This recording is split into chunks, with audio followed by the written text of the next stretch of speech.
Coming up on Mountain News at 5:30, a massive winter storm is causing chaos for millions of holiday travelers. And Congress works to avoid a government shutdown.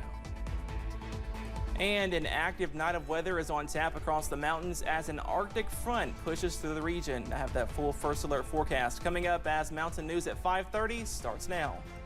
Dedicated to southern and eastern Kentucky, this is WYMT Mountain News at 5:30. Good evening, I'm Steve Hensley. An Arctic front that's already brought blizzard conditions to parts of the country is moving into Kentucky. The temperatures will drop drastically later tonight and driving conditions will likely become treacherous. Let's check in first with meteorologist Cameron Aaron for the very latest on this first alert weather day. Cameron.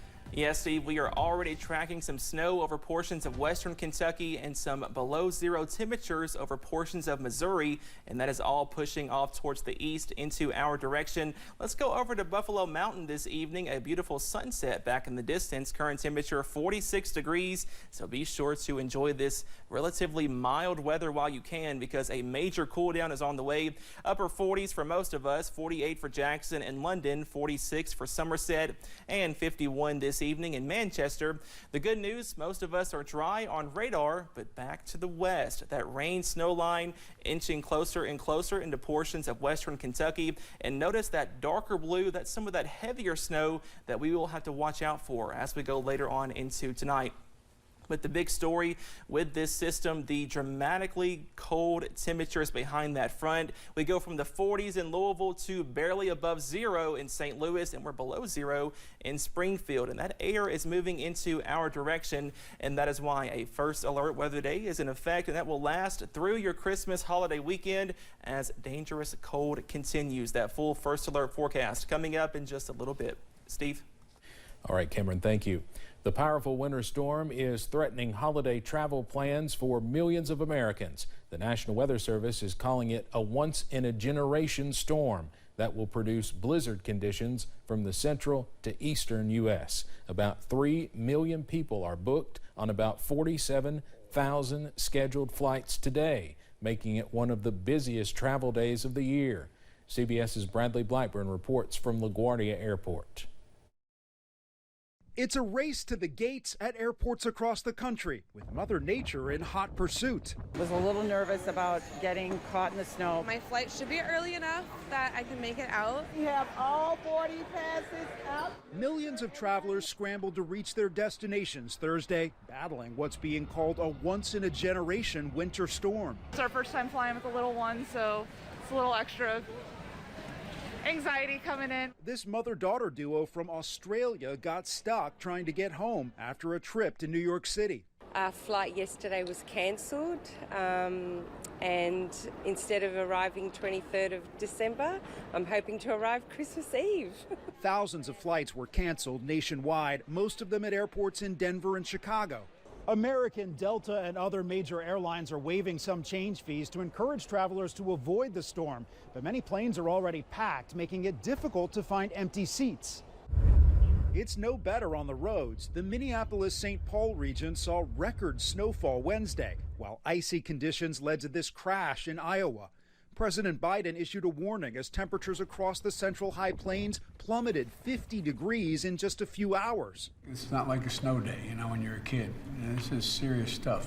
I got 2 sets of twins, and we are staying at home. People in the South are also bracing for a rare hard freeze, making for dangerous road conditions. Bradley Blackburn, CBS News, New York. President Biden says his team has already been in contact with 26 governors in affected regions. The Arctic blast is expected to continue disrupting air travel all across the U.S. through the Christmas weekend. More than 2,000 U.S. flights have been canceled, and more than 1,000 flights scheduled for tomorrow were canceled proactively. As of a couple of hours ago, more than 5,300 flights have also been delayed. The impact is felt hardest, as mentioned in that earlier story, in Chicago and Denver, where around a quarter of arrivals and departures, hundreds of flights at each airport were canceled. Many airlines issued waivers to allow travelers to change itineraries without penalty. For passengers whose flights are still on the schedule, the TSA recommends arriving at the airport early and be ready for possible changes. The bad weather is not in the mountains just yet, but it has certainly hit other parts of the country. Take a look at this video out of Arkansas. The strong cold front has already hit that area, and you can see the snow impacting travel there. Now, they are expecting to see wind gusts up to 40 miles per hour. That is expected to create blizzard-like conditions for the northwest part of the state.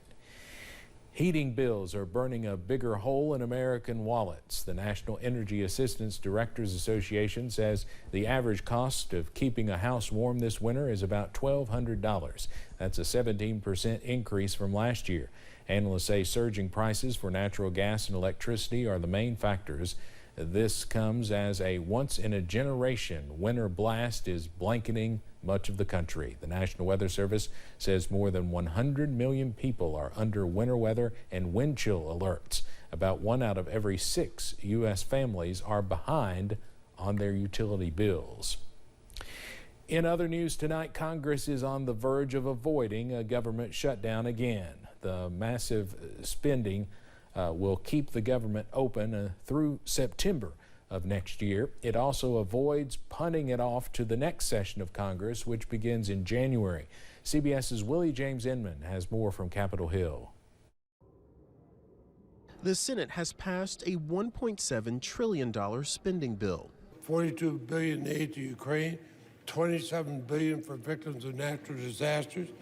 Most of what's in here has been put together in a bipartisan fashion. It's the right thing for the government, the right thing for the nation, I believe. The breakthrough came after negotiators struck a deal with Utah Senator Mike Lee to allow a vote on an amendment which would withhold some DHS funding unless the Biden administration keeps Title 42 in place.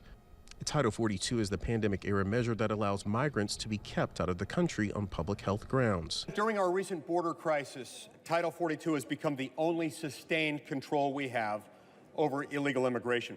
The Lee amendment failed to get the 50 votes necessary to pass. The current funding runs out at midnight Friday, but Mother Nature may have played a bigger role in getting this done quickly. We know the storm is coming. We want to have people both get the bill done, but then be able to go home. The House still has to approve the amended bill, but that won't happen until Friday morning at the earliest. We will reconvene at 9 a.m.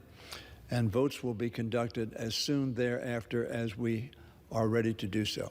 Some House Republicans oppose the spending bill and have threatened not to work with any Senate Republicans who voted for it. Willie James Inman, CBS News, Capitol Hill. Democrats wanted to pass this bill now before Republicans take control of the House in January. The Federal Communications Commission wants to hit the largest robocall operation with its largest fine in history. The agency has proposed a nearly $300 million fine against Cox & Jones Enterprise for egregious violations.